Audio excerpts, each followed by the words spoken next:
Hello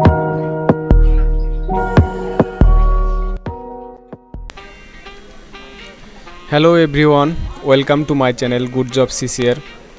তো আজকে আমি নতুন একটি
তো বন্ধুরা, আমি এই ব্যাকগ্রাউন্ডটা রাখতে চাই, যেটা আমি এখন সিলেক্ট করলাম।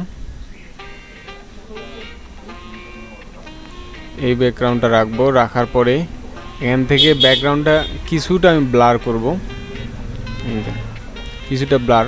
এখানে ব্লার আরও বাড়া যাবে, আরও আছে, তো আমি এটা দিব।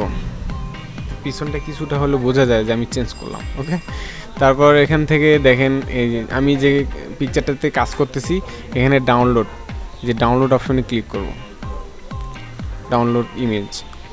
এই নিচে দেখেন আমার ডাউনলোড হয়ে গেল, শো ফোল্ডার। এখান থেকে সরাসরি ওপেন করে দেখাবো। সরাসরি ওপেন করলে আপনাকে ফটোশপে নিয়ে যাবে, কারণ ফাইল সাইজ পিএনজি হয়ে থাকে। তো পিএনজিটাকে কীভাবে জেপিজি করবেন সেটা তো আপনাদের প্রসেস জানাই আছে। তো পিএনজিটাকে কীভাবে জেপিজি করবেন সেটা প্রসেস আপনাকে দেখাই দিচ্ছি। তো এটা ওপেন করার পর এখান থেকে আপনি ফটোশপে যে open with Adobe Photoshop CSS mean, যে ফটোশপে আপনার ফটো কাজ করেন, ফটো এডিট করেন, সেই ফটোশপে আপনি নিয়ে যাবেন। তারপর এখান থেকে ফাইলে যাবেন, ফাইলে গিয়ে সেভ অ্যাজ যে পিএনজি দেখছেন, আমি বলছিলাম ফাইলটা পিএনজি হয়ে আছে। তো পিএনজি থেকে আপনি এই যে জেপিজি সিলেক্ট করে ডেস্কটপে ক্লিক দিয়ে আপনি ছবিটা সেভ করে রাখবেন। তো এখন আপনাদেরকে আমি সেভ করা ছবিটাকে দেখাবো। এই যে এটা ছিল আগের অরিজিনাল, যেটা আমার কাছে ছিল, আর ব্যাকগ্রাউন্ড রিমুভ করার পরে আসলো এটা। তো বন্ধুরা, এভাবে আপনি যে কোনো ফটো আপনার যে লোকেশনে আপনি ফটো ক্যাপচার করেন, সেখান থেকে আপনি এই ওয়েবসাইটের মাধ্যমে আপনি আপনার ফটোটা রিমুভ করতে পারবেন। তো ওয়েবসাইটে আরেকবার দেখে নিন, remove.bg। ওকে, তো কোনো প্রকার সফটওয়্যার ছাড়া আপনার ফটো এডিট করুন।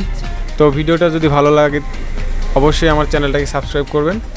নেক্সট ভিডিও আবার নতুন টিউটোরিয়াল জন্য বেল আইকনটি অন করে রাখুন। তো বন্ধুরা, নেক্সট ভিডিওর অপেক্ষায় থাকুন, আর ভিডিওটি ভালো লাগলে অবশ্যই শেয়ার করবেন। ধন্যবাদ সবাইকে, আল্লাহ হাফেজ।